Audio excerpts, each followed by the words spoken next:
to hear about what you're doing, kind of what the timeline is of everything. And it looks like you have a beautiful name that I don't want to butcher. So I'll go ahead and let you introduce yourself, talk about, how it all started and your background a little bit. Amazing. All right. Hello, everybody. Ciara and the Eat community and Mark. My name is Tonielle Christensen. If you read it out loud, it's Tonielle, and it confuses everybody. So most of my friends call me Earth Mumma or Toddy. I don't know where Toddy came from. It's stuck. But yeah, I started this business as Earth Mumma because that's how people sort of refer to me. And yeah, so what would you like to know? Where do I start, really? I like that. Cool. So just tell me about where you're located, where you grew up, and what kind of brought you to what you're doing now with your business.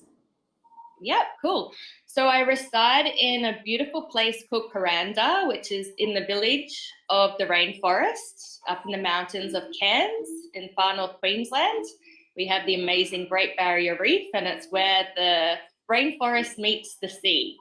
So I feel super blessed and grateful to live in this special part of the world. I have traveled a lot, and I definitely call this area home.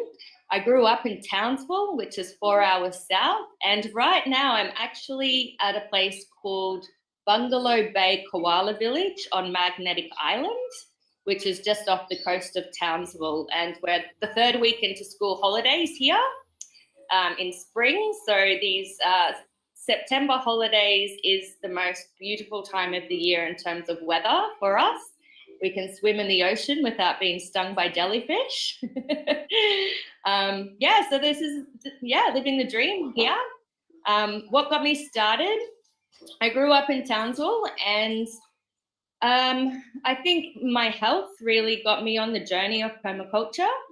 I was my health was degraded and I wasn't feeling very well. And I went and I had lots of hay fever and reactions. So I went to some GPs and I was getting told to take sprays and do this and that, and take medication. And I knew that it was something deeper. So I went and saw a man called Rodney Mullins, who is an alternative doctor. He's a doctor, but he also does Eastern medicine as well.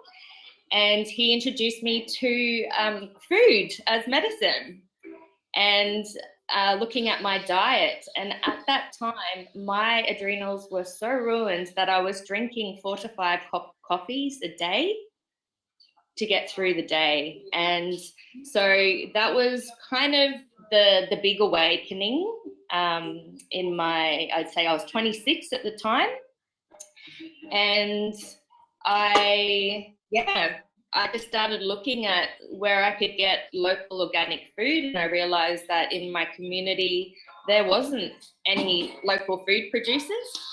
We have food providers, farmers that are food bowl south of Townsville, and I learnt that our food travelled all the way down to Brisbane, Melbourne or Sydney on trucks, and then got moved around and then sent back up. So even though we had food growing maybe 100 or 200 kilometres south of where we lived, it was travelling 2,000 kilometres to actually get to us. We had no local food markets that you could go to on the weekend to eat and buy healthy food from local farmers. Nobody was really doing small scale farming. And I did read some books earlier in my 20s called The Ringing Cedars, Anastasia, and I learned about permaculture then, but it didn't really click. So that's where my journey in permaculture started. And I started growing food in my home garden and absorbed information I could find. Started doing courses with incredible teachers here in Australia and never looked back. Completely changed my life. Great. So what were you doing around that time when you were going through this, I would maybe even call it like a spiritual awakening, this transition where you're changing things at a young age? What were you doing career-wise at that point in time? When I left school, I actually worked on explorer discovery boats out of Townsville and Cairns. So I did lots of traveling. I traveled for probably the first 4 to 5 years of my 20s. So I did lots of hospitality, which were late nights, crazy hours, working when other people are relaxing and split shifts. And then I moved back to Townsville and I started working in real estate. And that was a lot of work. That was 60 hours a week. And that was when I started drinking that much coffee.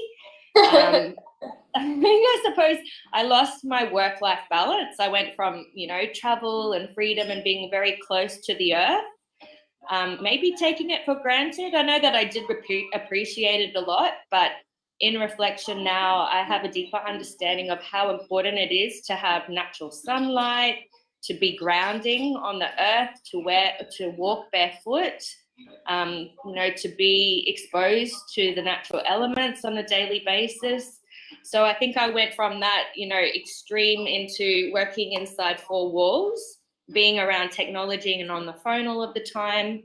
And so, that's what I was doing. And, I was working with a beautiful family-owned company and I loved the people I worked with, but the culture was to work hard and to serve our clients. And, I was very good at that, but it was at the cost of my health in the end. And just the lack of awareness that I had around food, like I thought fresh food was from the fresh food people, which, here is Woolworths and Coles are the 2 main, big conglomerate food providers. And, if I bought it every second day, then it was fresh. But that's not true. It's traveled thousands of miles and it's a small portion, of tomatoes, the different types of tomatoes that I grow in my garden now. We maybe have 2 to 3 varieties available on supermarket shelves and they're not grown organically. Yeah.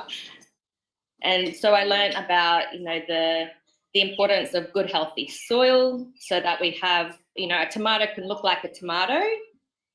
It's kind of like, women who or men, whoever, but, when we get all dolled up and we wear all the face paint and we look so glamorous, but underneath, it's like there's real people underneath and we might not, it's a show. So food can be like that as well. It can look super sexy and real, but actually the substance of it is just not, it doesn't carry the nutrients and important trace minerals that we need for our health. Yeah, absolutely. And I think just touching back on what you said, lack of awareness, that was me for a really long time, pretty much up until the point where I got involved in the EAT community and started talking to people like you about what you guys are doing. And I've learned so much by just talking to all the people that I've been making connections with. And it's funny to think about how my thoughts have shifted over time, because I can remember, 4 years ago thinking, washing your vegetables, how important can that be? Like someone's picking it from the garden and throwing it into a box, like dirt is dirt. And then you learn about what you're talking about, the food traveling miles, and then my wheels just start turning about carbon footprints and packaging and highway pollution and air quality, just all these things that I never even, just lack of awareness, never had a clue about.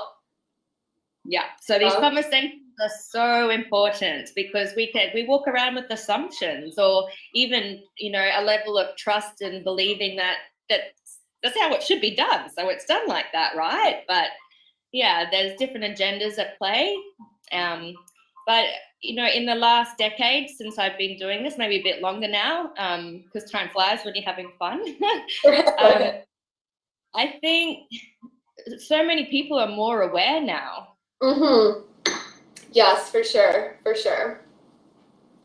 So at what point did you take your passion into doing what you do for business? And how are you monetizing from this? Is this what you do full time? I want to hear about it all. Cool. All right. So rewind. So I joined the local permaculture group in Townsville, and it was very much a tea and bicky and conversation community where there was just such beautiful people there, and they had lovely gardens.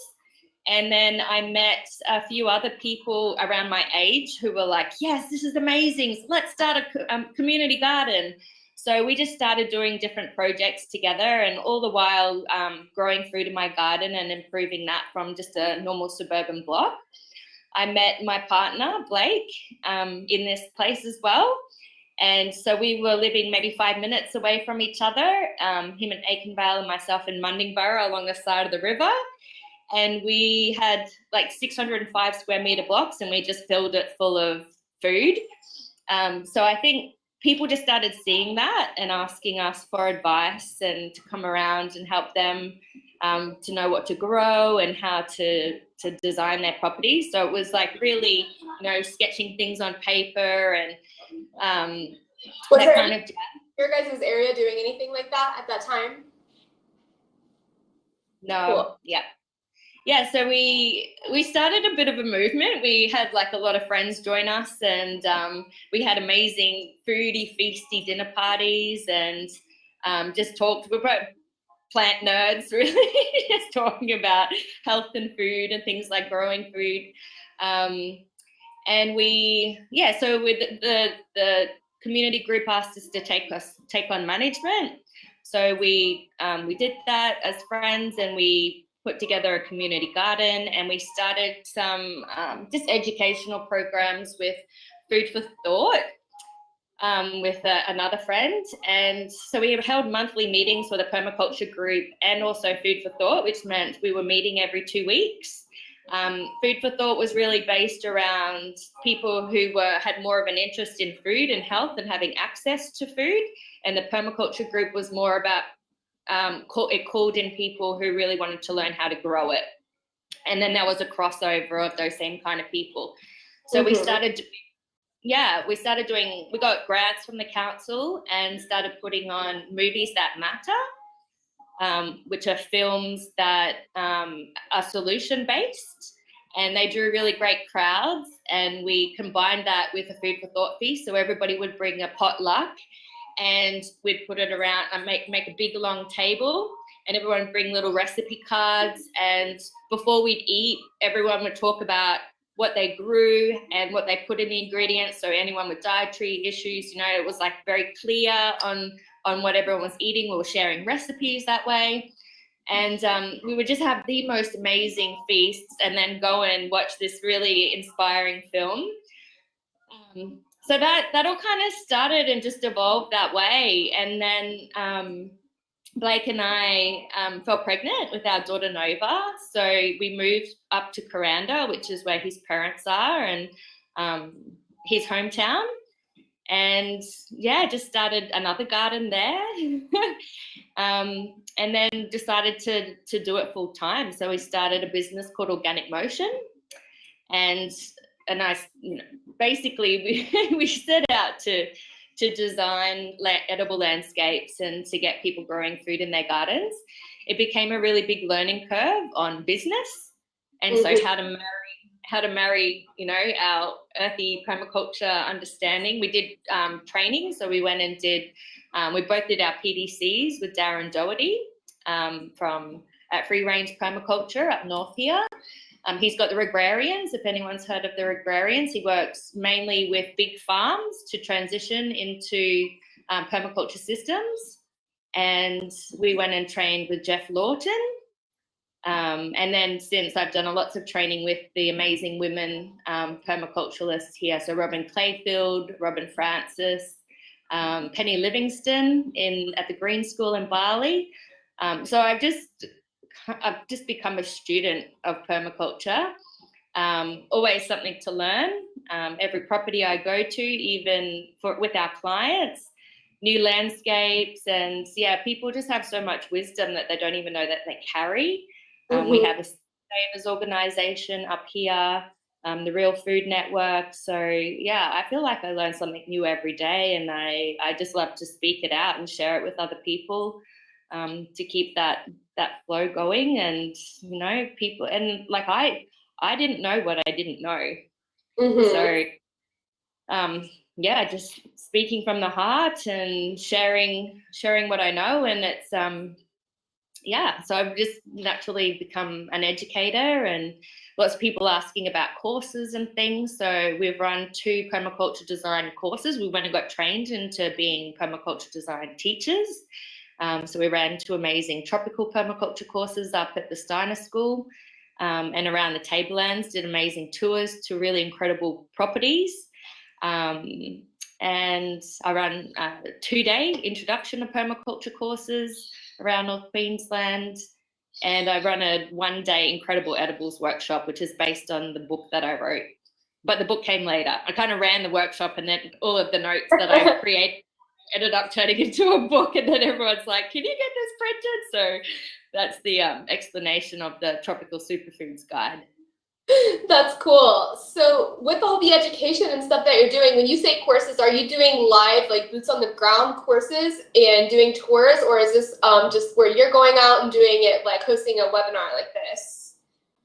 Yeah, well, up until COVID, it was very much on the ground and working with people, groups. As of last year, the beginning of this year, 2021, I started with a good friend of mine, an online program. So it's a permaculture program for families.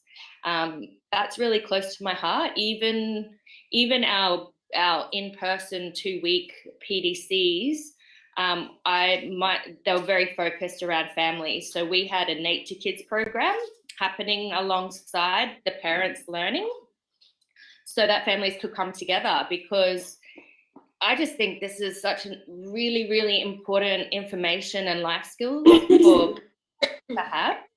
And as a parent myself, it can be quite limiting as to where we, taking 2 weeks off work or 2 weeks away from our children is damn near impossible. And it's such an amazing life skill for children to learn as well. So we just combine the 2, and I'm not sure of any other organisation in Australia that really focuses on families learning together. So our Nature Kids program was just as popular as our permaculture training. And then are you getting a lot of engagement and feedback from the community on the kids end of it? Yeah, absolutely. Yeah. Good. And really, it takes it's so much learning for adults as well. We're facilitating and role modeling for the children. So we as parents really, we're on that journey, and we're embodying it and facilitating that for them to learn as well. So it's, when you're the student and then you start teaching that, you really learn it more, because it's just the way that we structure it in our mind to take in and understand these skills and new behaviors and practice and understanding, to then put that outwards to meet our children at their different development levels and where they're at. We can embody it so much more by then becoming their teacher in that way. So we went online, and we've been developing a program that is a year-long curriculum, but it's self-paced and it's lifetime access. So people can cycle through it as many times as they want. And there's 12 months of the year, and we're working with David Holgram's 12 Principles of Permaculture, because they really, they're packaged really well and they explain it. And there's a few of Bill Mollison's principles in each of his 12. And, it's got all of the understanding of and the conceptual understanding of what the principles are, but then we've got activities and games and really teaching how to live these skills for sustainability through play and making it fun. Yeah. So to give our audience and myself some context here, I want to hear a little bit more about your introduction course. Like, what could someone expect, like the key fundamentals about permaculture in the first introduction course? Or, what is kind of your curriculum there? Cool. Yeah, that one, the first part, so it goes for 2 days, and we run it from 9 a.m. in the morning until 5 in the afternoon. Then we have 3 breaks to, nourish ourselves. The first part really is about introducing the principles, so everyone can see these universal principles for sustainability and thinking tools, essentially, is what they are. What blows a lot of people's minds is the domains. So most people come into permaculture and they think it's about growing food, which is one flower of the 8 different domains, which is the earth stewardship aspect. But we can apply permaculture design to economy and finances, which I think you guys really narrow in on. Yeah. Education, our health system. So we've got, the very physical stewardship and land management, but then there's also those intrinsic but non-physical systems of life, like economics and law, education, where it's more around redesigning our thinking systems and our communication systems. Yeah. Very cool. Yeah. Rewind a little bit. I swear, I always have I'm gonna go through these things in my head, and then I get all excited, and I'm like, I forgot to ask about that. So going back to when you first started your journey down this road, you were talking about trials and tribulations that you were experiencing with your health. When did you see a change? What was kind of the route that you took, and then when did you start seeing a change in your health where you're like, man, this stuff really is doing the job? Yeah, almost immediately. Really, yeah. That's great. Well, this was I'd say within 2 weeks I was feeling so much better because I cut out just the basics in terms of dairy and wheat, and looked into, my gosh, even breads, I can eat sourdough if it's made properly. But I think our food system's really just been cheaply produced, and so did you find that its palate changed over time, or you? Yeah, absolutely. Yeah. So the foods that grow here in our tropical region are very different to what we find on the supermarket shelves. So they are sending, we can't grow carrots all year round here in the tropics. Right. We have a window of about 2 to 3 months at the most, but you can get carrots at the supermarket all year round. So all of these things, all of the European vegetables that people are used to seeing in recipe books and having because they see it on the shelves at the supermarket, they're not sustainably grown in our region. But we have actually so much food that grows really easily, but it hasn't been part of our culture. Yeah. So it's been learning from some of my greatest teachers have been the beautiful women at the markets, the Asian women with their market gardens, and learning, it's like I always ask, what is this for, this weird looking thing? And they say soup, salad, or stir fry. And the amount of tropical greens that we have available. So it's been like a learning of trying new things. But what's interesting too is a lot of our tropical greens have a mucilage in it to a different degree. And so that sometimes is, some people don't like that, but medicinally, it is really cooling. It cools down our body and it heals our gut, which really helps because in the tropics here, we have really hot summers, and those plants grow really abundant in summer. You could break a bit off and drop it on a pathway, and it will just it'll grow almost like a weed. You're tripping over the food in your garden at that point. And that's exactly what our body's asking for at that time. Yeah. That's great. So what are some of the challenges that you have faced with, on the earthy side, so with your design in permaculture, and then some of the challenges that you faced on business side with making a career out of it all? I'd say, to answer the first part, for the first 5 years of our business, we spent a lot of time just educating people on what permaculture is. So they don't even know that they want it or that they need it or why it's important. So that was a big part of our conversation. So that's why we named our business Edible Landscapes and Design, because people can get that edible landscapes part of. We've started with permaculture design, and people were like, "What is that?" Now we say edible landscapes and design, and people go, "Oh, like permaculture." So, what is your go-to definition for people who are like, "What's that?" When you're like, "Oh, permaculture." What is your go-to general definition to describe to someone who's not really familiar at all? I say it's a design system and lifestyle to create sustainable settlements and grow awesome food, organic food in your garden, and live a healthy, abundant lifestyle. That usually kind of encapsulates that. And if I've got more time, I explain that you can design it in all aspects of the domains. These are the domains, but, you know, as the elevator pitch. I love that. You have awesome, grow organic food. Yeah. But really it is a design system. Yeah. So you can have, you know, you could have an organic garden, but have it, you know, right out too far to look after it. So, you know, design includes putting things in the correct zones and having the elements work together and make it, designing it harmoniously.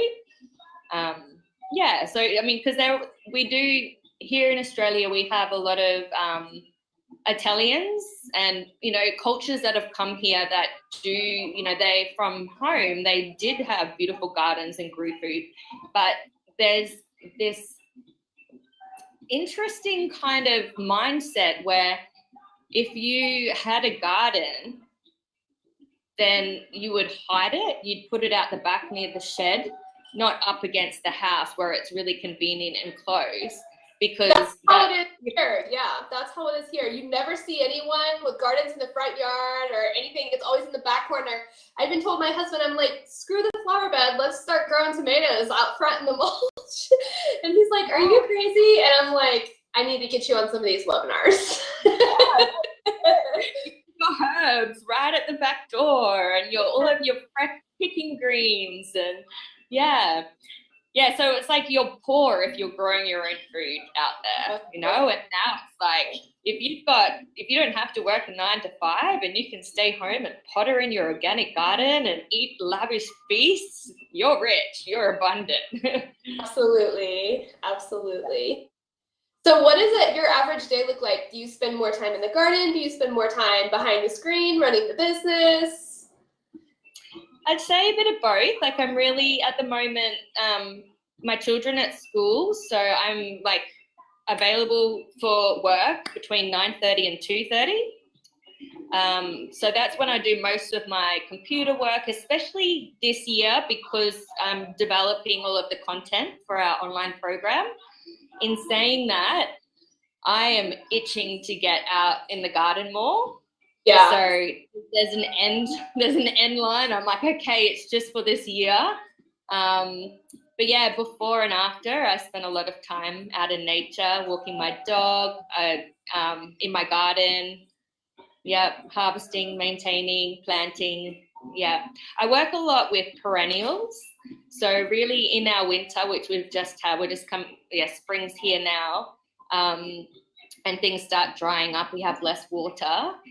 That's kind of the busiest time where I'm planting more seeds and having that consistency of work in the annual vegetable garden. Mm-hmm. But yeah, during summer, it's mainly like keeping the pathway clear and just managing the overgrowth of everything. And perennial systems are really what grows really well here and is more abundant. And also because we run businesses and we're busy people, and we travel a lot as well, we try to keep things low maintenance. So our goal is to grow as much food as we can, but with the least amount of effort and maintenance. Yeah. So what does winter look like for you guys then? Winter is magical here. We have blue skies and it's around 20 degrees. It drops to we have like some mornings around 6 to 8 degrees.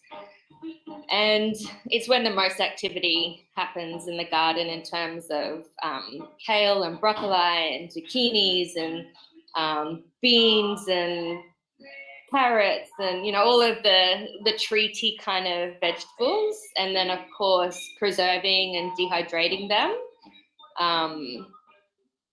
But yeah, it's really pleasant. When it comes to the summer, it's really hot and humid and wet, and I'm in my gumboots like 3 months of the year. So it's our festival season. Yeah, and we're very fortunate right now. I mean, in terms of COVID, we've been in lockdown for 2 weeks and 3 days for the entire time. Oh, okay. I thought you meant just recently you were back on a lockdown. Okay. No, that's been the extent of it. So life goes on, and I think everyone up here is very understanding and appreciative of our lifestyle and how lucky we are. Mm-hmm. There's lots of new things happening because especially Cairns we were very based on international tourism. Mm-hmm. Which is not happening anymore. So there's lots more happening, things popping up for locals. And yeah, we've just had lots of camping and festivals, music festivals and arts and things like that. Sounds like a really good time. So COVID didn't have much of an effect on what you were doing with your business at all then? Made it busier. All of a sudden, everyone were like, "Oh, we need to grow more food." Yes. That's generally what I hear is people find that it almost made the community get more involved with what they were doing because they actually were thinking for the first time in a long time, hey, where's my food coming from? Do I need to be worried about if it's going to keep coming from that place? Yeah, absolutely. And we had a lot of seeds. So last year, I grew lots of seedlings for our community. So I was just in the nursery a lot, providing, because people couldn't get seeds. Our seed providers in Australia were, everyone wanted to buy seeds all of a sudden, and they just they couldn't keep up with the demand. Oh. Yeah, so it's just, I was in the nursery planting. And then I was delivering, I do $50 plant delivery. So people spend $50 worth, and that's enough to get a vegetable garden happening. I would deliver it to their place and drop it off. And so that was kind of a bit of a pivot that I didn't have time for prior to COVID. So just kind of listening to the demand and meeting people where they're at. Yeah. I'm glad to hear that it didn't have a negative effect, so that's good. I think we have some comments or questions from the audience. I'm actually on my iPad for the first time. I always use my laptop, so I'm going to go ahead and let Mark answer those for us, or if you can read them out for her, Mark, that would be great. Mm-hmm.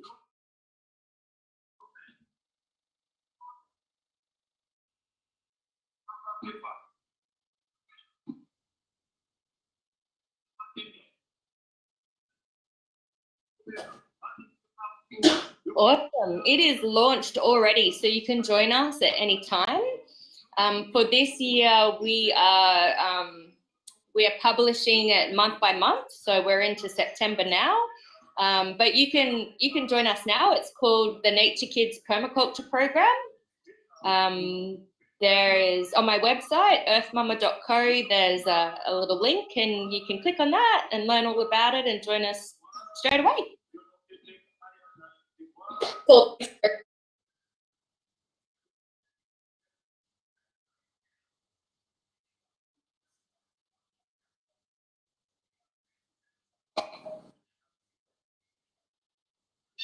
Awesome. Thank you. And a note for all the other listeners, don't be shy, drop a comment or a question down there and we can get some answers for you. Mark, do you have anything? I don't want to interject without asking.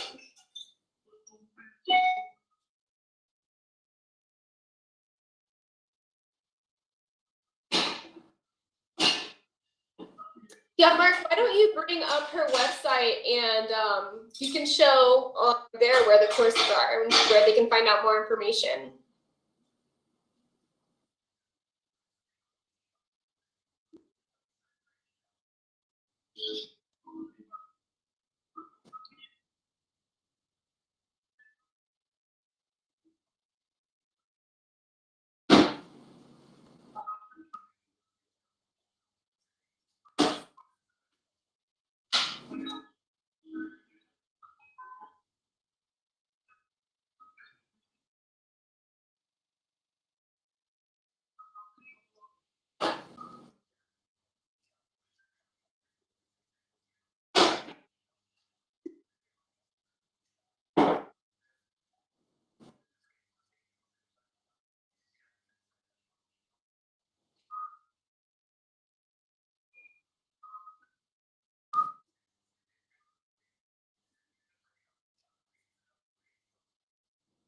Cool. Yeah, so check it out, everybody. And beautifully well done website. Do you have a team? Is it just you and your partner? I mean, are you guys building all of this? How's that work? What's behind the scenes look like? Yeah, so this website I built myself. It's through a platform called Kajabi, and it's dedicated. Yeah, you know it. Yep. Cool. So that's what I run my program on.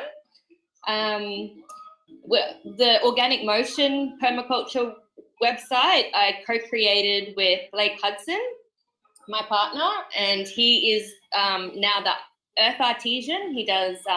He's an amazing designer. He's got a lot of IT skills, so his capacity to produce like really visual, beautiful designs. Like mine are hand drawn, and then I pass them to him, and he does like next level designs.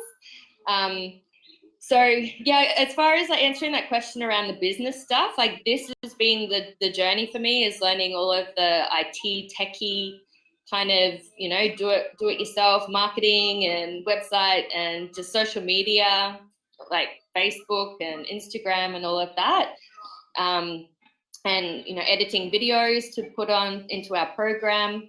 And now, yeah, once the content is completely finished for Nature Kids, then next year I'll be doing a lot more YouTube videos and just sharing more on my Instagram in terms of video stories and just adding more value outwards to, you know, bring people in and give them all of that juicy core information that we've packed into the program. Yeah. I love that. You're doing such a great job. Kudos to you. You guys are doing amazing work, like Mark said. It's very inspirational. I love everything that you guys are working on right now. Thank you. Yeah, my latest trainings have been in sociocracy and dynamic governance with Robin Clayfield. She's an amazing permaculture woman in Australia. She's taught lots of PDCs over the years, but her calling really is around social permaculture. And yeah, that's something that people have just naturally asked me to come and help facilitate.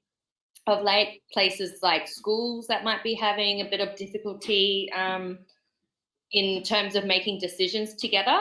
I think when we work in organizations and if we don't have a clear aim and know what everyone's on the same page, knowing what they're doing, or if there is, you know, some really strong personalities and people aren't feeling heard, then this is a really beautiful process-based, like permaculture design, you know, from A to Z, there's a process so that you can create these integrated designs. We can do that in social settings as well. There's the circular system or the sociocratic circle system of process so that you can come to really clear decisions where everyone is heard. So that's really exciting. That's kind of, I guess that's where I'm doing less, you know, because when I first started out, I was on the ground, like pushing wheelbarrows and sweating and, you know, doing a lot of the hard yards. And, you know, now that I've got 2 daughters and my time is between 9:30 and 2:30 as far as my work week, I'm just working differently. rather than on the ground. Yeah, kind of managing, coaching, managing teams and things like that. Yeah. Got it. So talk a little bit more about the kids program that you're doing. Cool.